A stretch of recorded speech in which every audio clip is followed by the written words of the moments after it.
नमस्कार दोस्तों, स्वागत है आपका एक बार फिर से आपके अपने चैनल नॉलेज ज्ञानी में। दोस्तों, पिछली कहानी में हमने ये जाना कि कैसे ऋषि कुमार अष्टावक्र को अपने ही माता के गर्भ में उनके अपने पिता द्वारा श्रापित किया गया। वो 8 जगहों से टेढ़े कैसे और क्यों जन्मे। दोस्तों, आज के वीडियो में हम जानेंगे कि कैसे और क्यों बने ऋषि अष्टावक्र राजा जनक के ज्ञान गुरु। मगर उससे पहले आप सभी से एक विनम्र निवेदन है, यदि आपने अभी तक चैनल को सब्सक्राइब नहीं किया है तो प्लीज़ हमारे चैनल को सब्सक्राइब कर लीजिए, ताकि भविष्य में भी आपको ऐसी ही रोचक जानकारियाँ और कहानियाँ सुनने को मिलती रहें। तो बिना देरी के दोस्तों आगे बढ़ते हैं। दोस्तों, ऋषि अष्टावक्र के जन्म के बारे में आप सब ने हमारे पिछले वीडियो में जान ही चुके होंगे। अब हम जानेंगे उनके आगे के जीवन के बारे में।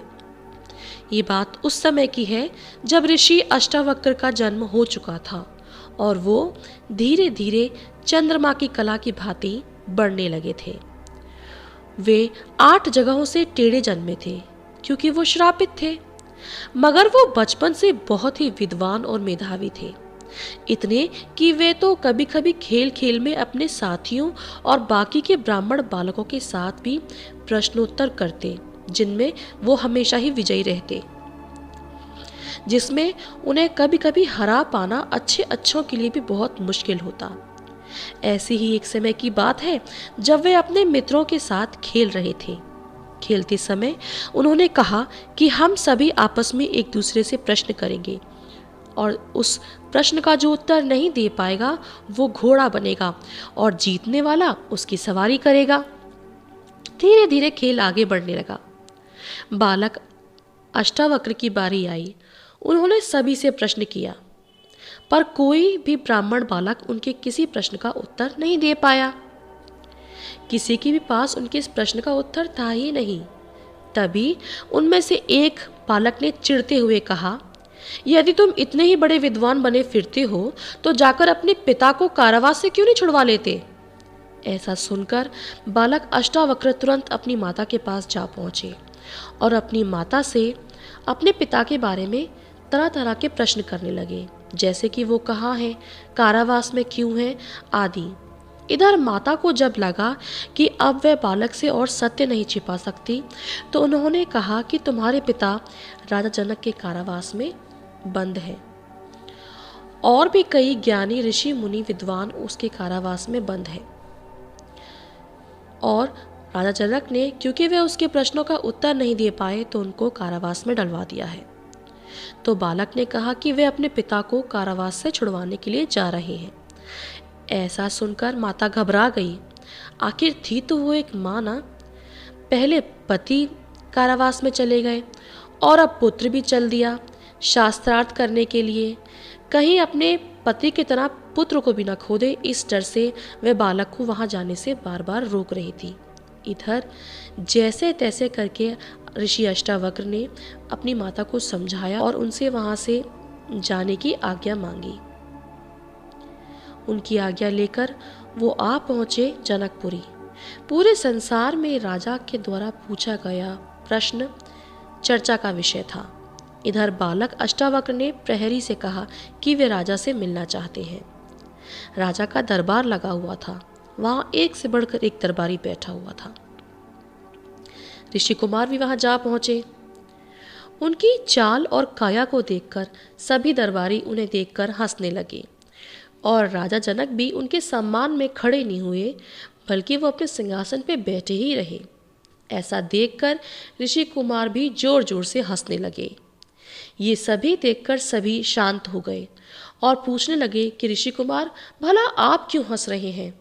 अष्टावक्र ने कहा, राजन, तू अंधा और तेरे दरबारी भी अंधे हैं, इसीलिए मुझे इन्हें देखकर हंसी आ रही है। इनकी अज्ञानता पर मुझे हंसी आ रही है। ऐसा कहने के बाद उन्होंने राजन से कहा, राजन, मुझे एक बात बताओ, देने वाला बड़ा होता है या लेने वाला।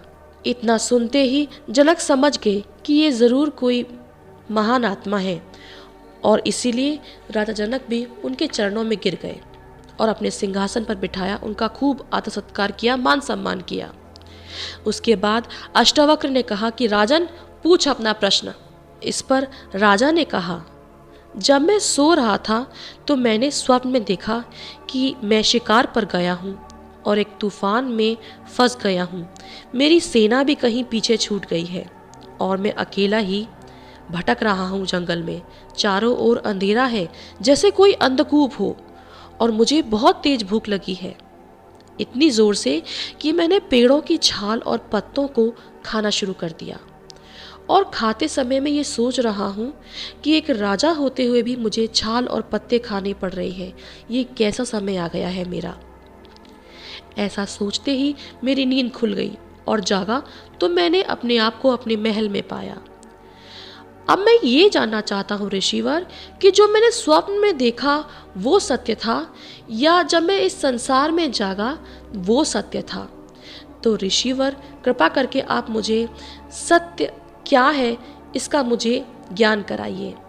भला माया कौन सी सच्ची थी, स्वप्नवत या जागृत? इस प्रश्न का उत्तर देते हुए अष्टावक्र ने कहा कि माया ना तो सोती हुई अच्छी है ना जागृत, माया कोई से भी अच्छी नहीं। राजा जनक ने कहा, ऋषिवर कृपया करके उदाहरण देकर मुझे समझाइए। ऋषि अष्टावक्र ने कहा, हे राजन, अपनी रानी से कहो कि पूरी पवित्रता के साथ रसोई में जाकर तुम्हारे लिए जो भी तुम्हें पसंद हो वो भोजन खाने में बनाए। साथ ही सूत की बनी एक चारपाई की भी व्यवस्था करो। राजा ने आदेश दे दिया और सारे सामान की तैयारी हो गई। ऋषि कुमार ने कहा, राजन, एक गड्ढा खोदो, उस गड्ढे में आग लगवाओ और उस गड्ढे में जल रही अग्नि के ऊपर तुम एक चारपाई को बिछाओ और उसके ऊपर बैठकर तुम भोजन करोगे। साथ ही महल की छत के ऊपर से कच्चे सूत से धागे से एक तलवार लटकवाओ। राजा ने ठीक वैसा ही किया। चारपाई बिछा करके भोजन खाने के लिए वो बैठ गए। भोजन करते समय राजा का सारा ध्यान नीचे जल रही अग्नि पर था और ऊपर लटकती हुई तलवार पर। और होता भी क्यों नहीं, प्राणों संकट में थी। जैसे तैसे करके राजन ने जल्दी जल्दी करके भोजन खत्म करके उठ गए और जैसे ही उन्होंने भोजन समाप्त करके उठे तो ऋषि अष्टावक्र ने पूछा, राजन, भोजन का स्वाद कैसा था? जो भी व्यंजन तुमने खाए उन सबका स्वाद मुझे बताओ। महाराज ने उत्तर देते हुए कहा कि क्षमा करें ऋषिवर, परंतु मेरा सारा ध्यान तो बस तलवार पर और नीचे जलती हुई अग्नि पर था, तो मैं भोजन का स्वाद आपको नहीं बता सकता। मुझे पता ही नहीं था भोजन कैसा बना है।